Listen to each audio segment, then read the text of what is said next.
Mike is live.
Good afternoon, ladies and gentlemen.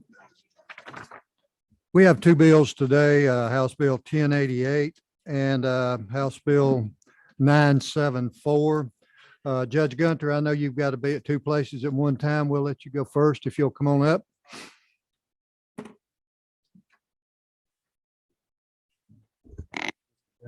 Yes, sir. Which mic is hot? Both. Both? Okay, cool. House Bill 1088 is what I call a timeshare bill. And let me just state, most of my practice was criminal law, and this is a little bit out of my field. But the timeshare business in Georgia, I would describe it's not a big business. And I knew very little about it until I got to working on this bill.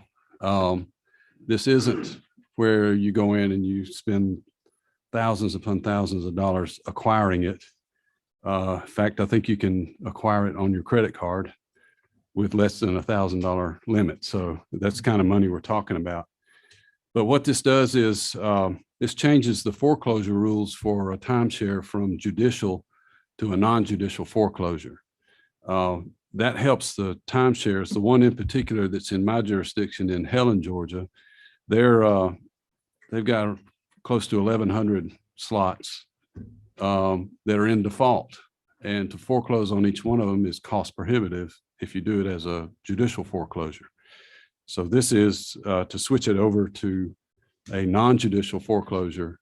It makes it cheaper. It doesn't involve an attorney most of the time. It requires the publication of notice and also service of notice to the owner or family of the owner. And, you know, it allows them to open that slot back up that they could resell. It's also my understanding from talking with them is the timeshare business is probably not a growing business, but they do have, there are a fan base for them, I'll call it that, right. That acquire these and use these timeshares on a regular basis. So it's a legal business in Georgia, and it's one that needs a little help because the expenses are too great for them to do a judicial foreclosure. So that's the reason for the bill. Okay. Any questions from the committee? 16, is that you, Mike? Thank you, Your Honor. Hello, Your Honor. So in these type of situations, do the tenants have any property inside the property, or no? Because it's timeshare, it's literally just they have a partial ownership. I think they can supply furniture, and I'll ask my cohort over here. Yeah, or By the week, it is resort supply. okay, yeah. So it's furnished. Yeah, I understand the costs help for the companies that are doing the foreclosure. My concern about this is if somebody doesn't have property there, is the notice to the person to make sure that they can properly respond in some way.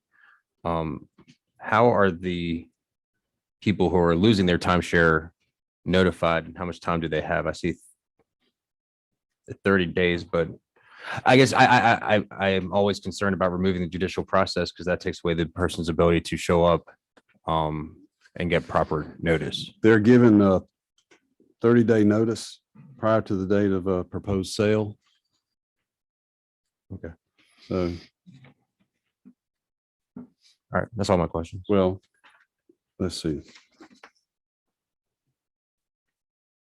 think your answer's on page 2, and it's like I said, I'm not familiar with this Yeah.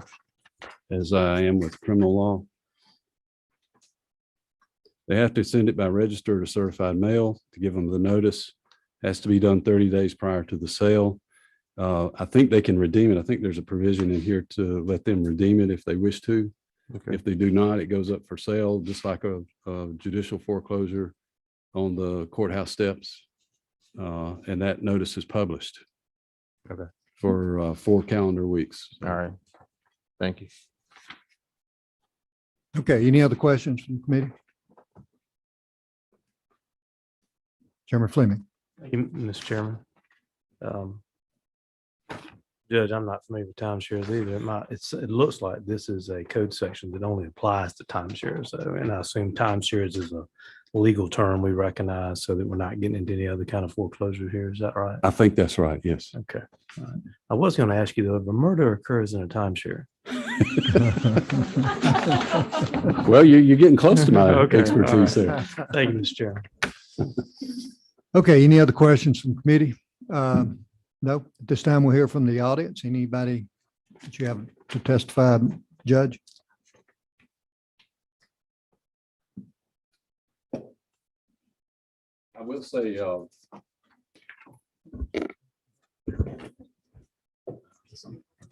Mr. Chairman, I've had a couple of folks approach me that may have some suggestions for the bill that might make it better. Okay, And before this comes back up, we would have a substitute before the committee. And it should be minor changes if there are any. But I just want to give you a warning about that. okay. We have one witness by Zoom, I think. Mr. Treadwell? No, No. Evidently not. Okay, I think he's attending. He's part of the group that, okay. All right, this will come back up before full committee next week. all right. Thank you, sir. And thank you for your time. All right. And I will beg to leave. at this time. Yes, sir, you can be excused. Oh, I'm sorry, here he is. I'm sorry. Okay, Mr. Treadwell, we're here today on House Bill 1088, I believe it is.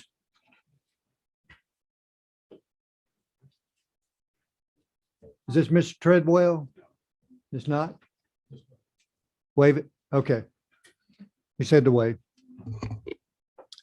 Okay, next bill is House Bill 974, Representative Gullett.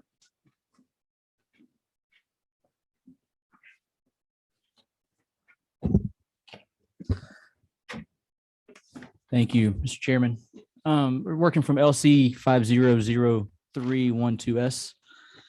It's a committee sub, and just for awareness on what the sub was is we changed the date that the act would become effective. We moved it to July 1st, 2023 at the request of the clerks, and we also added priority. It basically on line 45 says affect the validity, enforceability, or priority of such instrument.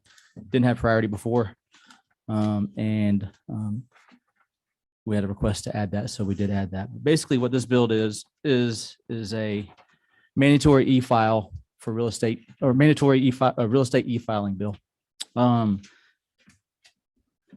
It would require a standardized page 1 for security deeds. That includes the essential data needed for filing the bill by the clerk. This will result in fewer rejected filings, especially true for the intangible recording tax documents. Real estate e-filing is a mature system already handled by the clerk's authority. There's no cost to use it, and there are many benefits to the user and to the clerk. Just a couple of benefits.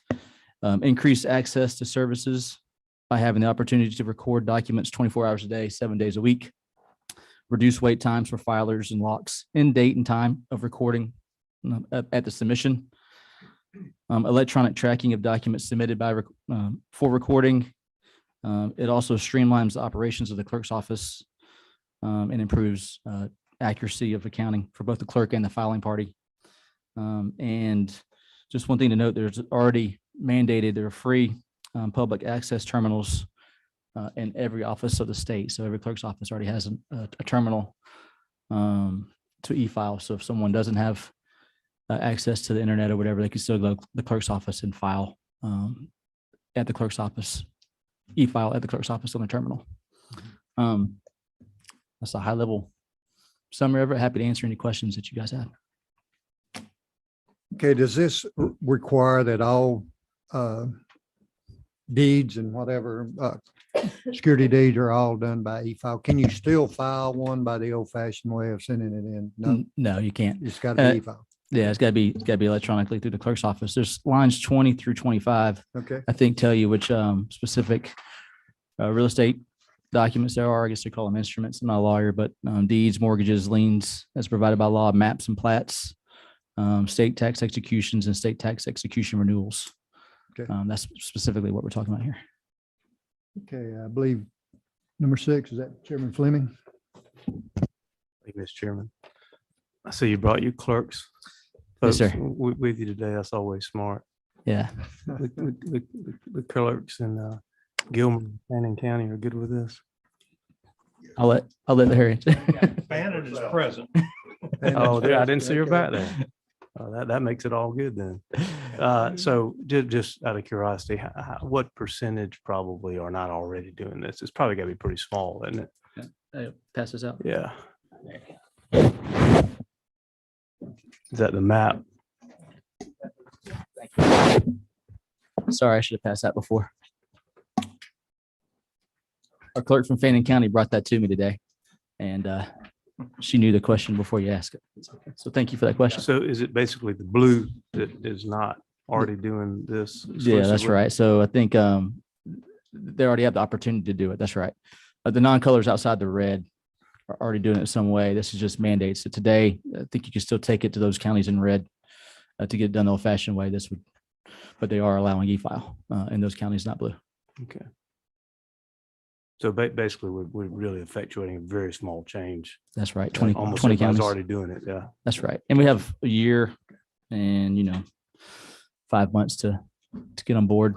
The clerk's office is already allowing, it already has the software and infrastructure. I think they're going to boost up the infrastructure ready for the additional filings to come. Thank you. Sure. Thank you. Chairman F. Thank you, Chairman. And thank you, Representative, for bringing the bill. I was speaking with Mr. Holloman just a moment ago, and as I understand it, there's already an electronic filing system that's available statewide. If anybody's paying an additional cost over the typical filing fee, it's because they're using a nicer or more accessible system or Like a a private system. bulk system type thing. Yeah. Right. The discussion here, the language on lines 42 to 47 really would go to questions as to whether the instrument would be voided based upon incorrect information, as to say the parcel ID, things like that. But the clerk could still reject documents based upon failure to properly file, fill in all the required fields, things like that. That's unchanged by those lines, right? That's correct. Yeah. Okay. And then as far as the, for either you, Representative, or any of the witnesses that are here, can you just talk about the benefits that will come from the required information being on the first page, the necessary information that may be sometimes found deep in these instruments, not having to search that information out? Yeah, and I'm gonna let my friends talk to it, but I would say initially the front page is going to help reduce rejections at the very beginning. And it also speeds up the rejection. So if there's going to be a rejection, that front page will kind of let them know the key information that they're looking for up front, but I'll let them add any additional color to it. Sure, it's going to obviously it reduces the wait times and locks in the date and time of the recording when they submit it, so that they've got that time that they want. They can track it when they record it, so they'll get a rejection notice or an acceptance notice. They know it's good and it's there. It streamlines the clerk's office and it helps, it improves our accuracy of accounting. We don't have to account for additional checks coming in, checks that bounce, have to go chase them down or things like that. Everything's already ACH. We get that money right away and get that in. And it also helps. I know a couple of rural attorneys said they like it because they pay with a credit card and everything's done right away. They don't have to fill out a check, mail it, send it to that one county. 3 counties over it doesn't accept e-filing anymore, and wait for that check to clear. Their accounting has become a lot smoother. All right, thank you. Any known opposition to the bill? No, I think we try to work with the stakeholders that we knew would have a say and or care. And I don't know of any. No. Well, I can tell a lot of time has been spent on this and really appreciate the time and careful consideration given. So thank you. Thank you. Okay, I think Representative Bruce has a question online. Representative Bruce? Yes, sir. Thank you. I just wanted to know if there's anything in this bill that changes how people that need this information would be able to get access to it. Yeah, I don't believe it does. I think today they're able to access that, and this doesn't change the ability to access the information. Okay, thank you. Okay, any other witnesses you have, Representative Gullett? No, Okay, any questions, other questions from the committee? Well, since my sister-in-law is a clerk of court of Bartow County, I guess I better pass this on over to full committee. So thank you, ladies and gentlemen. We'll notify you when you come back. thank y'all. Thank you.